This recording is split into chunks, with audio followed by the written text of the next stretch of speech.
العالمین والصلاة والسلام علی سید الانبیاء والمرسلین اما بعد فاعوذ باللہ من الشیطان الرجیم بسم اللہ الرحمن الرحیم۔ آج کا میرا موضوع بدگمانی پر ہے۔ بدگمانی ایک ایسی چیز ہے جو آج کل کے زمانے کے اندر فی زمانہ بہت اس کی چرچا ہو رہی ہے، بہت یہ رائج ہو چکی ہے، ایک رسم کے طور پر، ایک رواج کے طور پر۔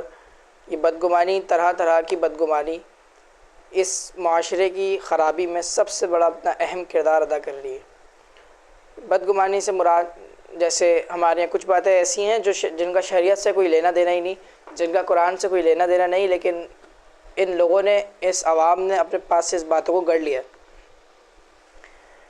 اور یہ باتیں بھی کچھ اس طریقے کی ہیں کہ جو واقعی میں اگر بندہ نہ کرے تو پھر بندہ بے چینی اس کے اندر طاری ہو جاتی ہے۔ تو یہ بدگمانی، اس کا نہ شریعت سے کوئی تعلق ہے، جیسے کینچی بجانا۔ اب لوگ کہتے ہیں کہ کینچی بجائے تو اس سے لڑائیاں ہو جاتی ہیں، الٹی آنکھ اگر پھڑک رہی ہے تو اس سے برائی آنے والی ہوتی ہے۔ اسی طریقے سے ہاتھوں کی لکیر کو دیکھنا۔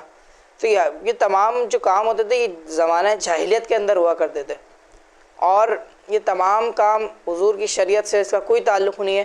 یہاں تک کہ جو پہلے زمانے کے اندر جو ہاتھ دیکھا کرتے تھے، اس کا مختصر واقعہ یہ ہے کہ جو پہلے زمانے کے اندر، زمانہ جاہلیت کے اندر جب یہ ہاتھ دکھا کرتے تھے کہ ہاتھوں کی لکیر دیکھ کے بتا دیا کرتے تھے کہ آپ کے ساتھ کیا ہونے والا ہے، کیا نہیں ہونے والا۔ تو اس کا خلاصہ کلام یہ تھا کہ پہلے لوگ عامل اور جادوگروں کے پاس جایا کرتے تھے اپنی ہتھیلیاں دکھوانے کے لیے، اور جب وہ لوگ جایا کرتے تھے تو وہ ان کے پاس کچھ موکل تھے جو انہوں نے پالے رکھے تھے، کچھ جنات تھے ایسے۔ تو اللہ کریم نا جس انسان کا نصیب لکھ دیتا تھا تو وہ فرشتوں میں اس کی ڈسکشن چل رہی ہوتی تھی۔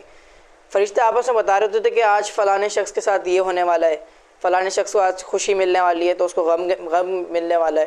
تو یہ آپس میں جب یہ آسمان کے اوپر جب فرشتے باتیں کر رہے ہوتے تھے نا، تو یہ جادوگر اپنے جناتوں کو چھوڑ دیا کرتے تھے اور وہ جا کے آسمان پہ ہر شخص کی باتوں کو ریکارڈ کر لیا کر لیتے، اسے سن لیا کرتے تھے۔ لیکن جب پیارا آقا علیہ الصلوۃ والسلام حضور اقدس صلی اللہ تعالیٰ علیہ وسلم کی جب ولادت مبارک ہوئی تو یہ آسمان، جب بھی یہ جنات اوپر جایا کرتے تھے حضور کی ولادت کے بعد، ستارے ان کے اوپر ٹوٹ کے برستے تھے کہ اب ان کو اوپر جانے کی بھی اجازت نہیں ہو کرتی تھی۔ تو حضور کی شریعت سے اس کو منسوخ کر دیا گیا کہ ہاتھوں کی ہتھیلیوں کی جو لکیر ہے آپ کو دیکھ کے بتاتے ہیں۔ اسی طریقے سے طرح طرح کی بدگمانی۔